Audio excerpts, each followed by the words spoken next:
بسم الله الرحمن الرحيم. الحمد لله رب العالمين والصلاة والسلام على نبينا محمد وعلى آله وصحبه أجمعين. Dear viewers, Assalamu alaikum wa rahmatullahi wa barakatuh, and welcome to our program, Building Faith in Allah. Our previous episodes began with the famous, well-known 6 pillars of faith that all Muslims are required to believe in. That is, belief in Allah, belief in His angels, belief in His messengers, belief in His books, belief in the Day of Judgment, and to believe in the decree of Allah subhanahu wa ta'ala over all things. Coming through the program, we began to apply or to see how this faith applies to our day-to-day living. How do we live this faith? Because after all, we are required to live it. Everything in the faith comes from evidence from the Quran and from the Sunnah of the Messenger of Allah sallallahu alaihi wasallam, either directly or indicated. And so we are talking about an issue which is talked about around the world in these days and times, to see where does Islam stand in the issue of human rights. So we've been talking about issues such as equality, issues such as justice and balance. And so we'd like to continue that today, talking about Islam and human rights. In this portion of the program, we've been dealing with certain claims of those who don't understand exactly what the Quran and Sunnah stand for in the area of human rights. So some mistakenly make claims against it. Dear viewers, Allah has established the heavens and the earth upon 2 sets of rights. His rights, meaning Allah's rights, and the rights of the creation, the rights of the people. All the messengers throughout time and all the revealed scriptures came to explain these 2 sets of rights. And we talked about that when we talked about belief in the books. What exactly are the belief in the scriptures that Allah sent down? First, Allah's right, that we worship Him alone, that we reject idolatry, paganism, the worship of idols, and obey His messenger, sallallahu alaihi wasallam, whose obedience is required by Allah in all times and places. And then we uphold the rights of the people. This is why Allah revealed the scriptures and sent His messengers to clarify right, to clarify what is justice. Allah says, أعوذ بالله من الشيطان الرجيم لقد أرسلنا رسلنا بالبينات وأنزلنا معهم الكتاب والميزان ليقوم الناس بالقسط. And this is interpreted to mean, indeed, we have sent our messengers with clear proofs and revealed with them the scripture and the balance so that humankind could uphold justice. This is found in Surah Al-Hadid, Surah 57, verse 25. These proofs were composed of miracles, a clear divine legislation, as well as the sincerity of all the messengers in their own worship of Allah, from Noah to Muhammad. May Allah raise their ranks to be perfect examples of what they called people to practice. So the messengers brought their miracles, and the messengers brought the balance. And they brought a divine, clear legislation and the way in which it's supposed to follow it. And then they themselves were clear examples of how to believe and how to worship and how to interact and how to behave. All these signs clearly demonstrated the truth of what these messengers were sent with.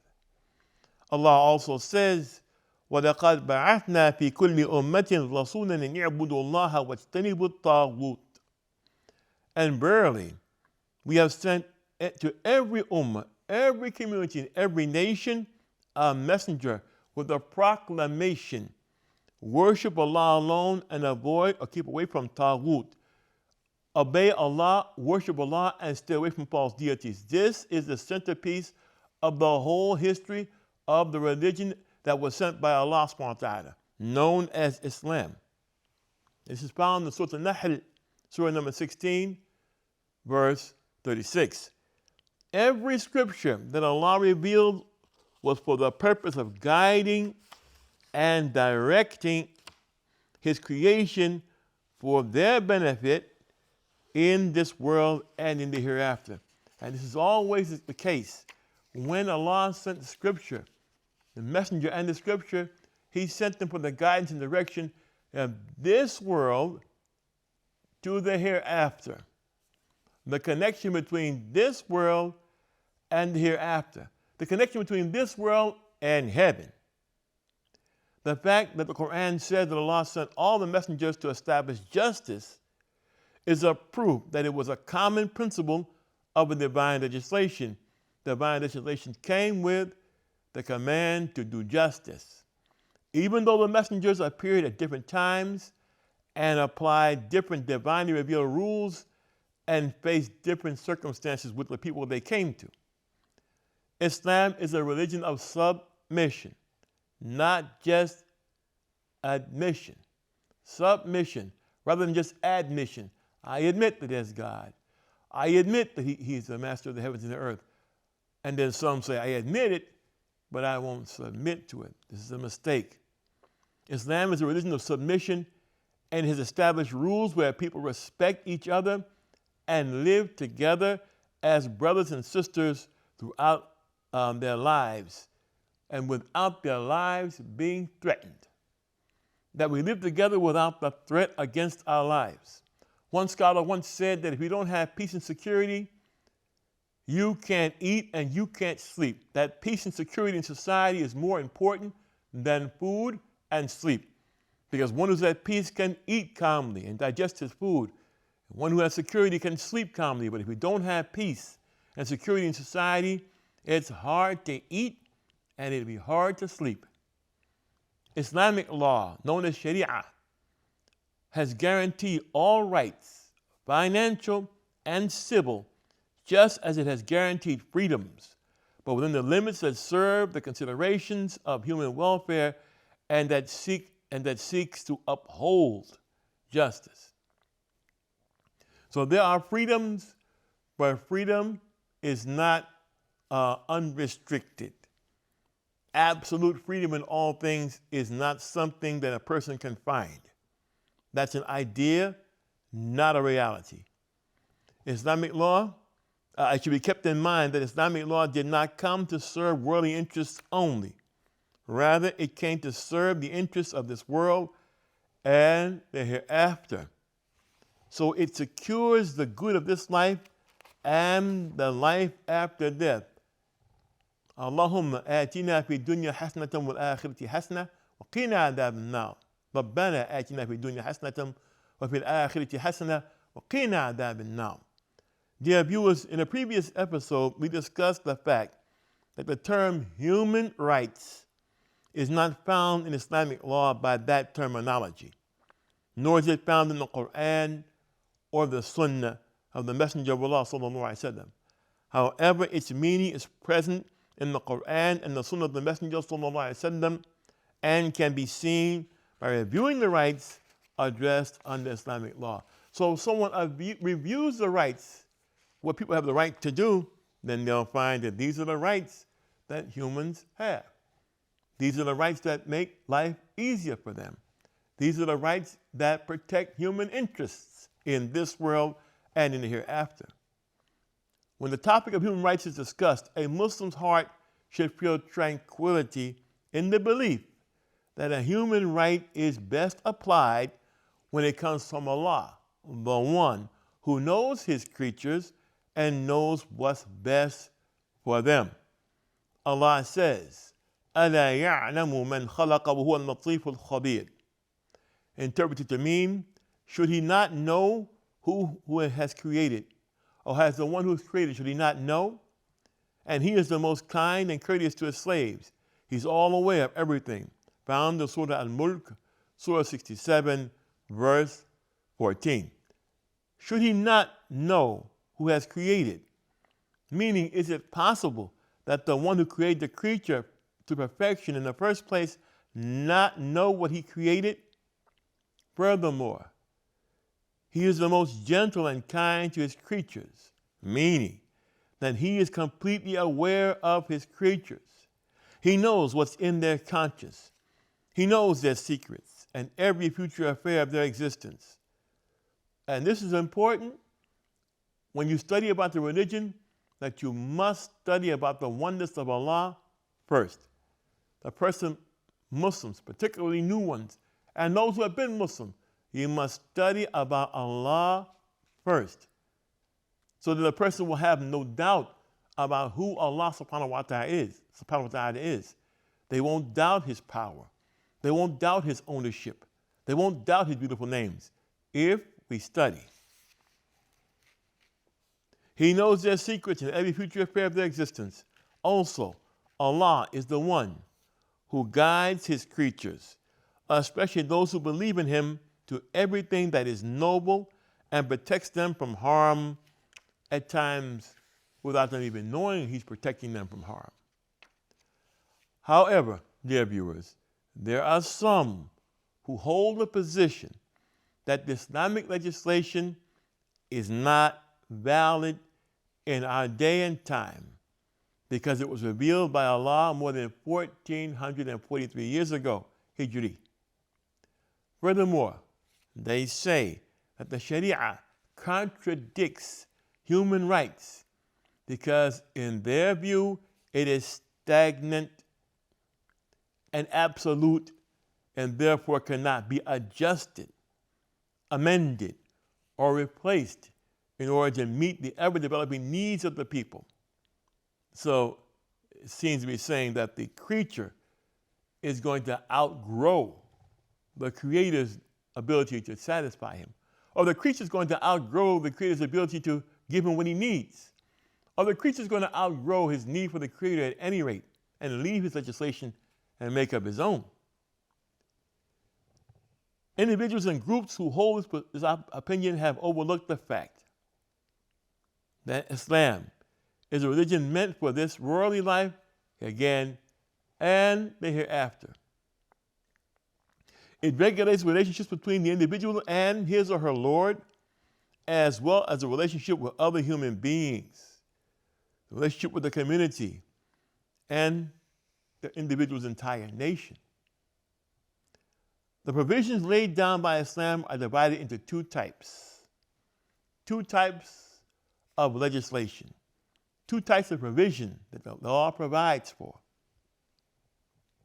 The first deals with the relationship between the believing Muslim and his or her Lord. The first one is between the individual and his or her Lord.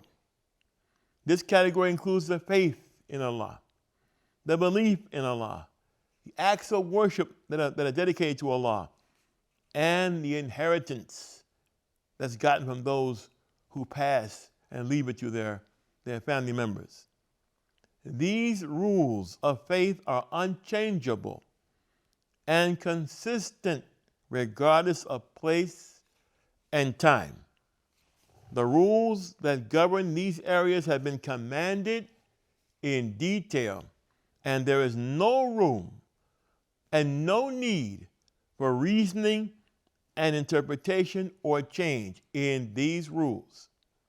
They are called al-ibadat, the rules of service or the rules of worship, al-ibadat.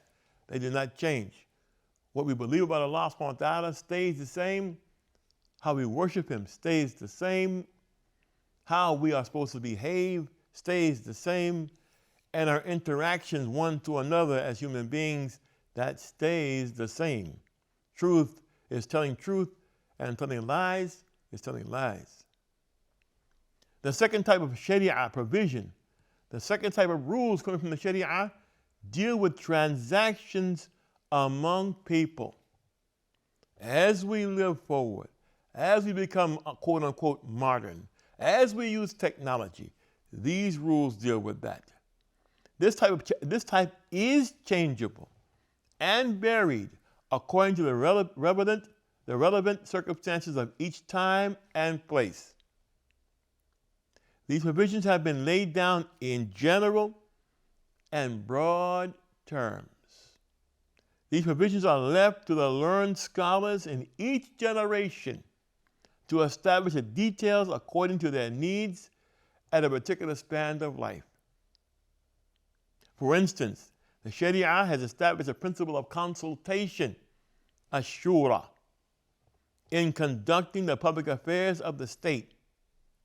However, it does not specify how much consultation and justice could be administered.